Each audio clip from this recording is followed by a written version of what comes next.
How's it going, everyone? This is Mike. Welcome back to my channel and another episode of Movies from A to Z. And this week we're doing the letter L, and the letter L stands for The Letter, the 1929 version of The Letter, which of course was remade 12 years later in 1940 in this classic Warner Brothers, William Wyler directed, Bette Davis starring classic, which is one of my favorite films. This is also really fascinating. It stars an actress named Jeanne Eagles, who probably is not a well-known name to a lot of people now, which is unfortunate because she was very, very good in this. The only thing I've ever seen her in.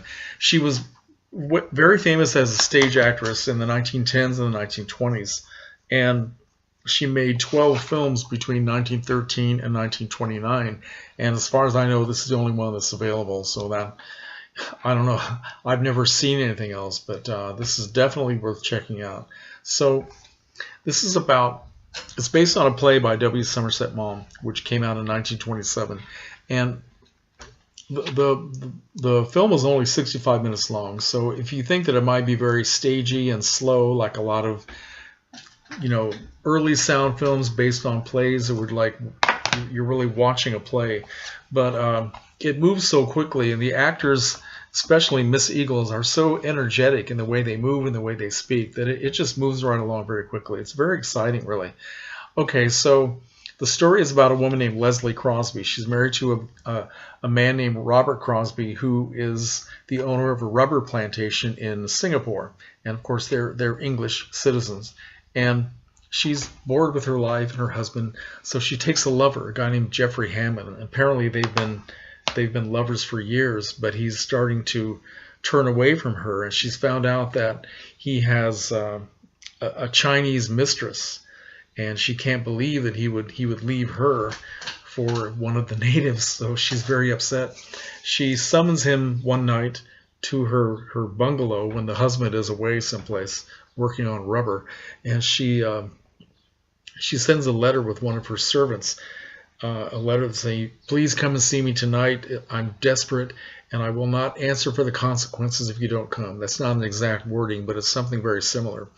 So of course, he receives the letter when he's with his Chinese mistress, whom he's living with, and he goes to see Leslie, tells her he doesn't want to see her anymore. He would rather be with his mistress than her, and she can't take this bit of news, and she shoots him 6 times, which leaves him effectively very, very dead.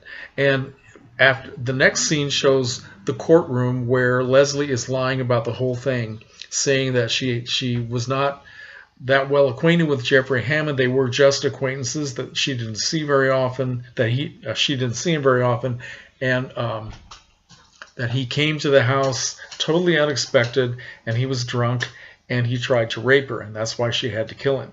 Now, everybody is on her side. They certainly don't think much of Jeffrey Hammond because he was a white man having an affair with somebody of a different race, which was very looked down upon at that time and in that culture.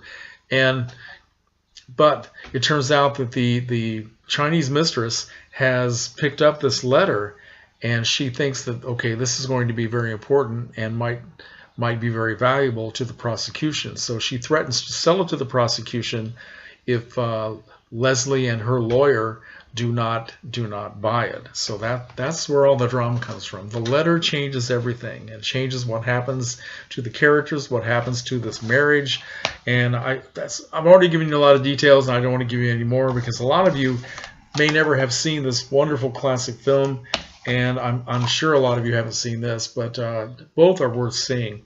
Jeanne Eagles was terrific.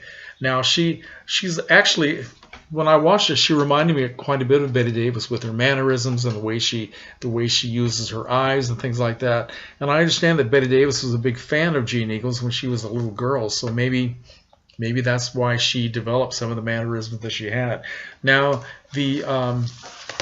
let's see, the director of the film was a Frenchman named Jean Eagels, whom I've never heard of, and he had a very brief collection of films that he directed. Let's see, Reginald Owen played the husband, Robert Crosby. Herbert Marshall played Jeffrey Hammond, the lover.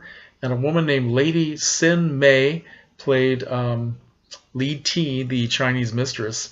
and an actor named O.P. Hagee played the lawyer for Leslie Crosby.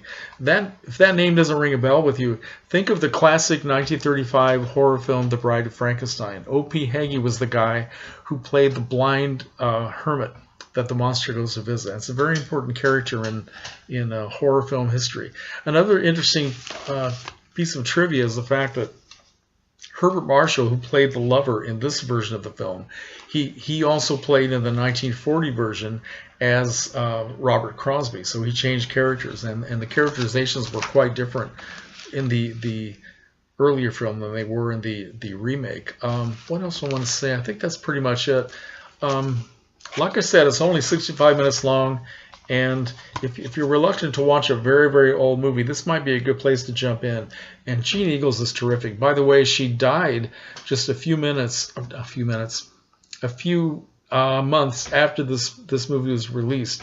She was only 39 years old. She had developed a drinking problem and a drug problem during her years as an actress, and she was using heroin.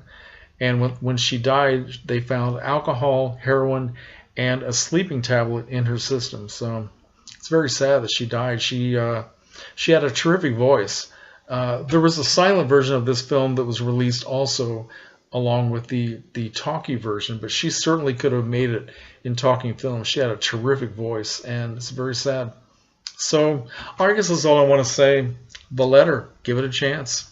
And you might want to, if you ever acquire this version from the Warner Archives, you might want to acquire this as well and have a nice little comparison festival one night. All right.